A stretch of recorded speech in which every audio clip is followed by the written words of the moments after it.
Here's what's coming up on your horizon. Well, this is what we know. Educational attainment rates not only directly correlate with what you earn over a lifetime, they can also be the difference between being employed and unemployed. Consider this. While Oklahoma has one of the lowest unemployment rates in the country, which is good, the state also has one of the lowest labor participation rates, which is bad. This means of the able-bodied Oklahomans over the age of 16, 39% of them are not in the workforce. That's nearly 4 out of 10 Oklahomans not working, primarily because of the lack of skills. Today, our focus is on the efforts underway to ensure that more Oklahomans can enter the workforce. Stay with us for Oklahoma Horizon. Oklahoma Horizon is made possible by the Oklahoma Department of Career and Technology Education. Oklahoma's investment in career tech provides more than nationally recognized technology education and training. It produces solid financial returns for the state's economic future. Oklahoma Career Tech, elevating our economy. And the Oklahoma Department of Agriculture, Food, and Forestry, helping good people grow good things. And now, from the Career Tech Studios in Stillwater, here's your host, Rob McClendon. Hello everyone, thanks for joining us here on Horizon. Well, Oklahoma rates 16th in the nation when it comes to people living in poverty. Now at the same time, the state has one of the lowest educational attainment rates in the entirety of the U.S. And there is a definite correlation between those two. It's called a skills gap, and it's an issue that is a concern around the country. You have employers that are out there looking for employees with specific talents and skills, and then you have employees that are out there looking for jobs that can't match with an employer, and so you have what's called a skills gap. We're in crisis. We're in a crisis mode now. We increasingly have had a problem with workforce for a long time. Our biggest challenge is finding skilled workers. There's lots of job for highly skilled college degrees or technical program individuals, good jobs, a wide degree of choice, and very good pay scales. Some of the highest paying jobs in the economy are manufacturing positions. We manufacture a product called a centralizer for the oil and gas industry. There are bodies available that we can't hire because they do not have the skill levels that we need. So we need to do a better job, I think, of preparing the emerging workforce for the positions that are available. NORDAM is a global aerospace repair and manufacturing company. Everything is moving so fast. Our industry is leapfrogging, and what we need is a skilled workforce, both college degreed and technical degreed, in order to be successful. We're going to be very interested in supporting of the STEM, science, technology, engineering, and mathematics type profile. So the issue is that we don't have people that have the right skills and the right education to take those jobs. So one of the initiatives we launched in the state of Oklahoma is called Oklahoma Works, Education and Training for Tomorrow's Jobs, to say what types of jobs and skills and education do we need to not only retain the jobs that we have here in Oklahoma, but to also attract more jobs to our state. The overarching goal of Oklahoma Works is the education pipeline and business and industry need to match up. And so we're developing what's called Key Economic Networks. We call them KENs. And it's basically building a talent pipeline across our state. They'll pull together a group of people and then have a conversation with the governor, have a conversation with key leaders about what they need. 77% of Oklahoma's workforce will need more than high school, either a career technology certificate, some college hours, or a 2-year degree or 4-year degree or above to be able to reach what I would call the American dream. The more we can get down to a common language about what it is that you really need, the educators are much better positioned. The young people will be much better served. Do what you like. Think about going to a job. It's fun every day, and I get paid to do this? Wow. Doesn't get any better than that. That's the buttons we've got to find with our youth. There's a lot of competition out there, and the world's moving really fast, and innovation is happening at scale. So we have to innovate. Somebody's going to compete for those products, and it might as well be us.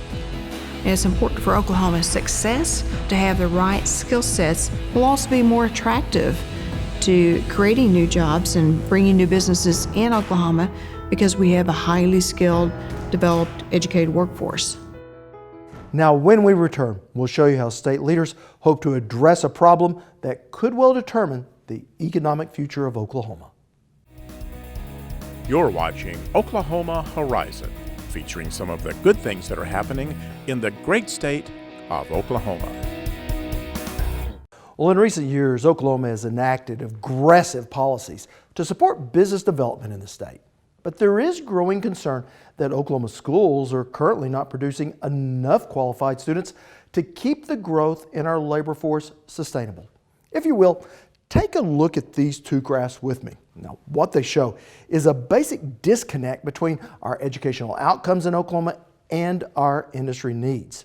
Now, when you look at these two graphs, the bottom bar shows our current educational attainments, which breaks down like this. Roughly 46% of our population has a high school education or less. Now, 31% has either an associate's degree from a two-year college or a certificate and/or a credential, typically from a career tech. Now, moving on down the line, 15% of Oklahomans have a bachelor's degree, while about 7.5% hold a graduate degree. Now, let's compare that with the job requirements up here at the top. And what this shows is pretty eye-opening. Only 4.5% of Oklahoma jobs now require a graduate degree, which is actually less than the number of Oklahomans who currently hold one. Now, it's just the opposite when it comes to our bachelor's degrees. 15% of Oklahomans have either a BA or a BS, but when you look at job openings, right at 1 in 4 now requires a bachelor's, and it's projected that that number will just continue to grow from 23.7% to 28% in the next 4 years. But the most dramatic differences that we see are between what we have and what we need is right here in the middle. Almost half of all the new jobs created between now and 2020 are going to require both a high school education and some skills training, whether it be a two-year degree or a certificate from a career tech. And if you have just a high school diploma or less, as you can see, those job prospects, they have shrunk to just 22%, and they just continue to go down. And therein lies our challenge in Oklahoma. It is this area right here in the middle where you find our growing skills gap between what we have and what we need. And if our current educational outcomes don't improve, fewer and fewer Oklahomans will be qualified for these high-skilled jobs in the red that truly don't take that much schooling, but reward those with the proper credentials and certificates with incomes well above the state average, which is the goal of a program called Oklahoma Works, an initiative to help Oklahomans receive the necessary skills and education for a more prosperous future. Inside this packed hall, industry and educators coming together to address a problem neither can solve alone. Everyone in business is saying, we've got jobs out there, but we cannot find the skills that we need to fill those jobs. Fred Morgan is the head of Oklahoma State Chamber, the co-sponsors of 9 workforce forums trying to solve a growing problem. Not enough qualified workers to fill the jobs available. If we don't have workforce, people aren't going to come here. Chuck Mills is the founder and president of Mills Machines in Shawnee and says workforce is his number one concern. People are the key. You can have so many automated machines, but they have to be operated by people still. And so the programming skills and that all those aptitudes that we need in the workplace with the technology are critical today. But we have to have people. Which is why Governor Mary Fallin began a program called Oklahoma Works, an effort to create a workforce with the skills and education to fill the job demands of a modern economy. We have to prepare for the future, not just look at what we need today and the job openings that we have today, but to look at least 10 years out, which is where we're focusing right now, because our economy is changing so quickly. You know, I frequently tell people that our manufacturing companies today that are high tech, you have to be able to run some type of computer equipment, you got to be able to dial some things, figure some computations, certainly be able to read, are a lot different than the manufacturing companies of my grandfather's day. And when my grandfather was growing up, if he could just pick something up, walk, move, he could probably get a job in manufacturing. But in today's manufacturing industries, you got to be able to do basically some STEM skills, some science, technology, engineering, and math, even to get a basic job in manufacturing because they're so high tech. Something business owners like Chuck Mills knows all too well. There's two problems, the long term and the short term. The long term problem is we've got to get business and educators working together. And that's today it starts here for us, bringing them to the table together and trying to figure out how we help the kids, because we have a common goal. We need them to be prepared for the workplace. They need resources, and they need to understand that they're teaching these kids not just subject matter, but that subject matter has relevance to be used in their future life and to be productive and be successful and, you know, great citizens of our country. The short term is there are a lot of people that have already gone through the system that have to be retrained, or there's older people that have to be retrained. Some of those have got it by now, some haven't, but there's great opportunities. With the governor saying there's 88,000 job openings right now is incredible.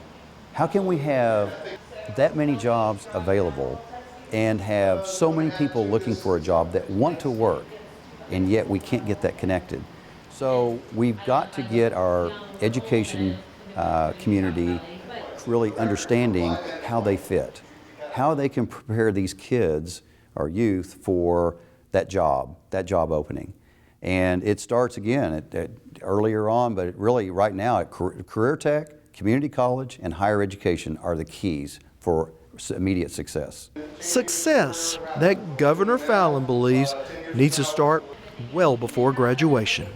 Moving down into even our high school students and showing them here's the types of jobs you could get and the types of fun things you could do and make a living at if you continue your education at a Career Tech or get an associate's degree or a college degree, and to make it relevant to them. So many of our students graduate from high school, graduate from college, and they think, I don't know what I want to do. A lot of us have had kids like that. But if you can make it relevant to them and build partnerships, internships with these companies, and let them see that if they continue their education, that there's a good career path out there for them. Well, altogether, 9 different key economic network meetings called KINs were held across the state to identify the next steps in bridging the gaps between the jobs in Oklahoma and the workforce. Now, after the meeting in Shawnee, I asked Oklahoma's Secretary of Education, Natalie Shirley, where we go from here. The KIN champion, each one of these areas has a KIN champion, will then go out to his colleagues and say, okay, now how do we take this conversation to the next step? What happens in Southeast may look very different than what happens in Shawnee. What happens in Northwest may look very different than what happens in Tulsa. So it really is just a way to begin the conversation, and now we can begin to fully or better understand the issues in a particular region and either put the services there or continue the conversation or whatever needs to happen that is designed specifically for that region. Now, estimates are that just within the next 5 years, Oklahoma needs to add another 500,000 post-high school degrees and certificates for our economy to maintain its competitiveness. Still to come on Oklahoma Horizon, putting a ban on texting and driving. But first, Mid-America delivers. Well, all you need to do is travel to Pryor, Oklahoma to see how educators can work with business in a community to connect students with quality jobs. Our Austin Moore shows us how Mid-America Industrial Park is working with local schools to provide a pipeline of work-ready employees. The job of manufacturing is to add value to raw materials by transforming them into desirable products. That is something done extremely well at Mid-America Industrial Park near Pryor, Oklahoma. David Stewart is the Chief Administrative Officer for the industrial park. When you look at why companies locate, they locate for workforce and they locate for location. So distribution, access to highways, transportation. Of course, we're right next door to Tulsa International Airport, have an inland waterway. So it's very critical when you put all those together, it makes for a unique combination. With that need for a skilled workforce, however, manufacturing has begun to look for ways to manufacture its own workforce. John Hawkins is with the Governor's Council for Workforce and Economic Development. What we have seen is that the workforce was lacking in some skill sets.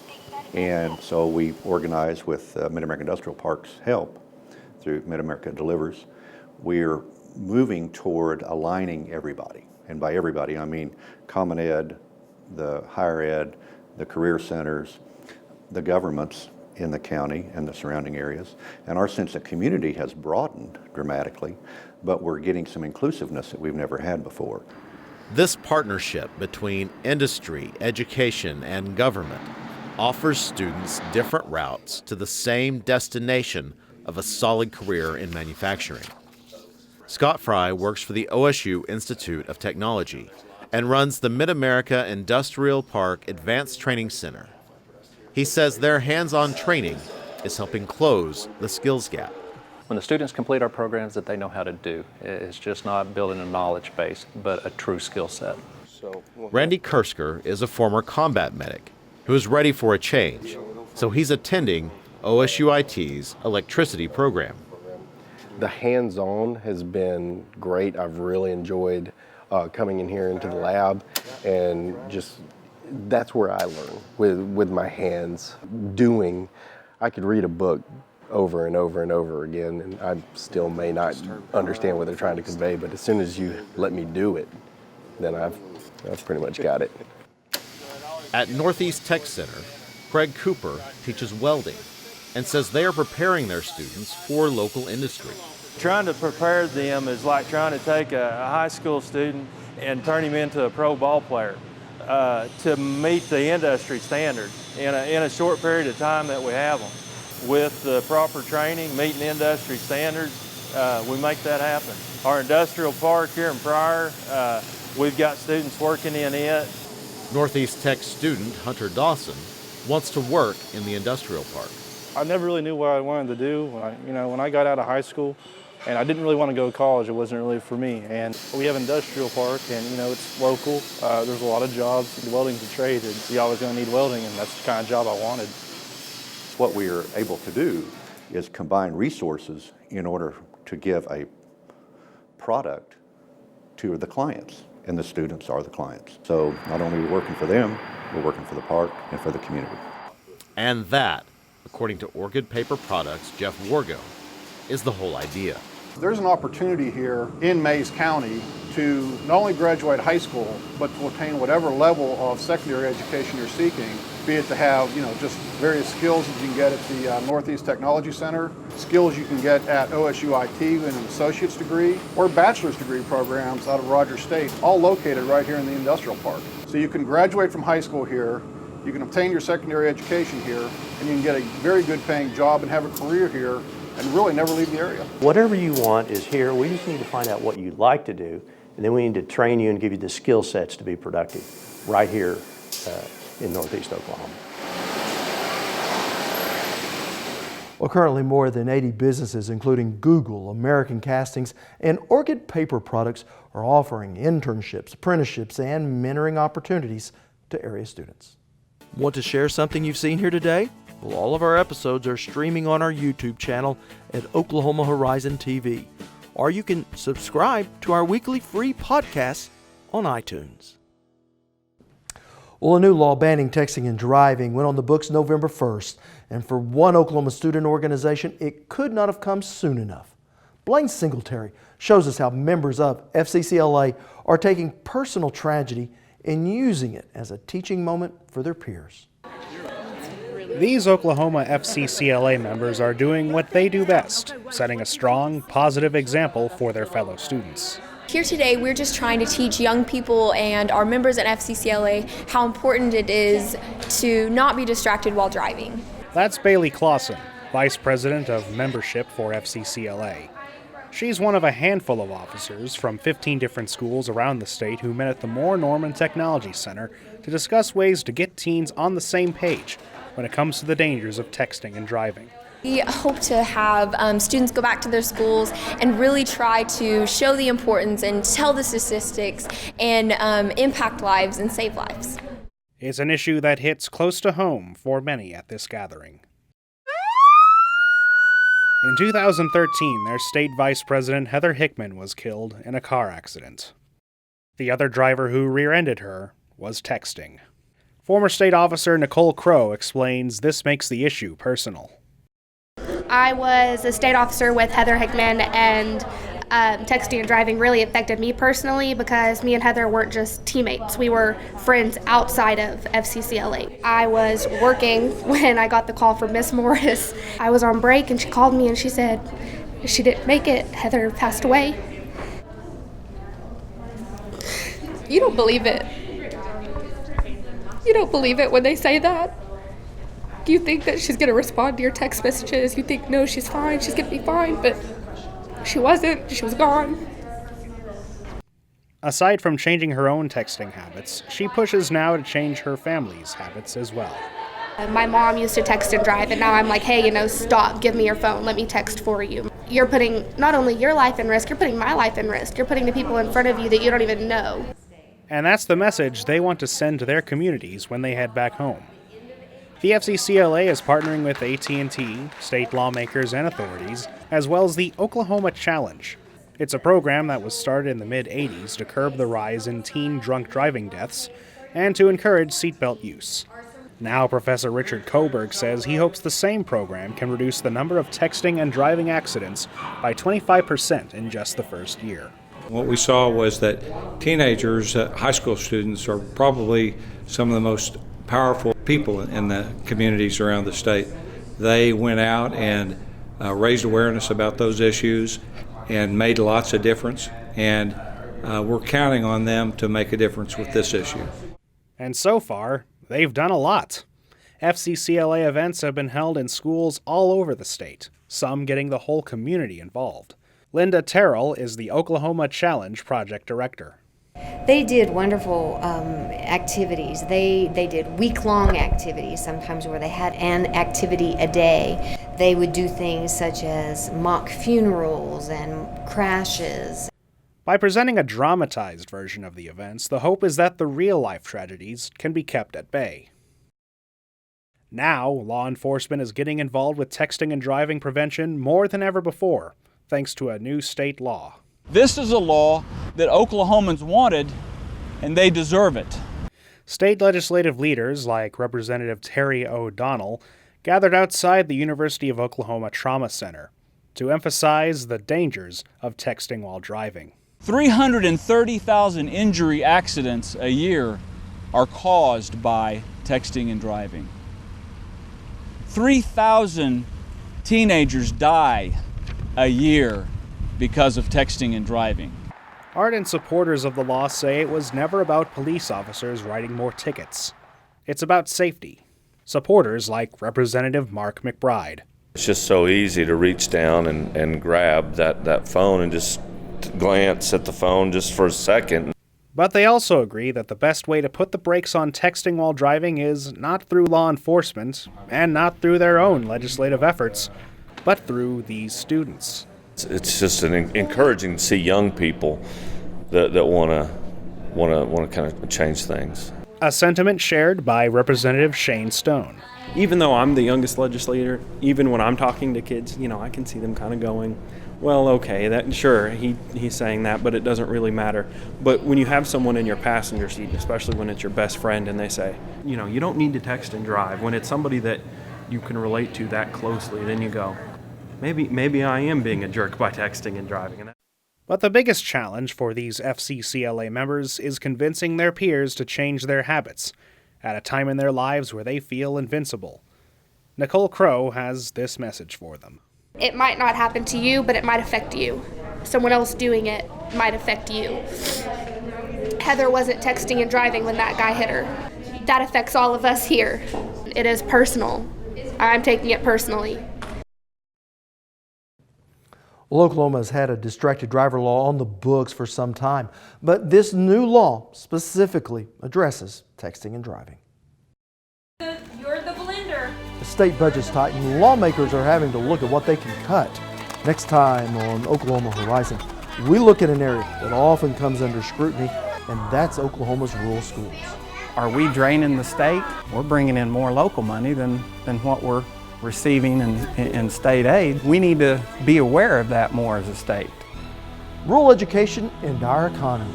On Oklahoma Show for the Heartland, Oklahoma Horizon. Thanks for including us as part of your day. I'm Rob McClendon. Hope to see you back here next week. Thank you for watching Oklahoma Horizon.